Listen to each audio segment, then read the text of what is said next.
जी राधे राधे महाराज जी। महाराज जी, मेरा प्रश्न है कि क्रिया योगी भी प्रभु की भक्ति करते हैं और स्वयं इच्छा से महासमाधि लेते हैं, देह त्याग करते हैं, पर भक्ति में इंतजार करना होता है मृत्यु का। नहीं, स्वयं इच्छा से कभी मृत्यु नहीं होती। उनको मृत्यु का पता होता है, कल 7:इतने पर हमारी मृत्यु का योग है, तो समाधिस्थ हो गए और कल छोड़ देंगे शरीर, क्योंकि उनको पता हो गया।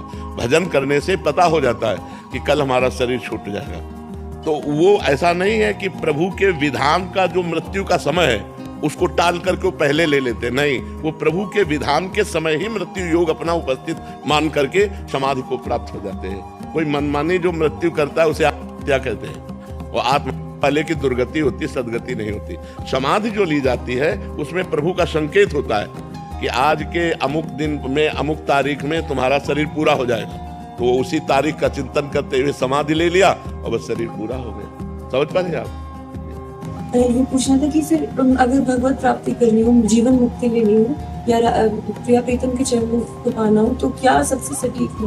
भजन हर समय। देवर्षि नारद जी कहते हैं, तदर्पिता अखिलाचारिता तद्विस्मरणेन परम व्याकुलतेति। समस्त आचरण भगवान के अनुकूल हो, शास्त्र अनुकूल हो और खूब नाम जप हो, भगवान के विस्मरण होने पर बड़ी व्याकुलता पैदा होने लगे, इसी का नाम भक्ति है, इसी का नाम साधना है और इसी से यही सर्वश्रेष्ठ है, इसी से भगवत प्राप्ति होती है। पूरी गीता सुनने के बाद अर्जुन जी को क्या प्राप्त हुआ? अर्जुन जी स्वयं कह रहे, नष्टो मोहा स्मृतिर लब्धा त्वत्प्रसादान मयाच्युता। मेरा मोह नष्ट हो गया और मुझे भगवत स्मृति प्राप्त हो गई।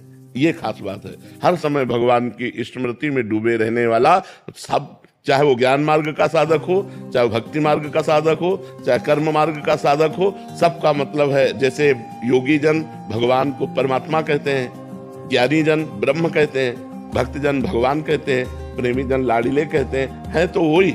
जब तक उनका अखंड चिंतन नहीं होगा तब तक उनकी प्राप्ति नहीं होगी। क्यों? क्योंकि संसार का चिंतन छूटना ही साधना है।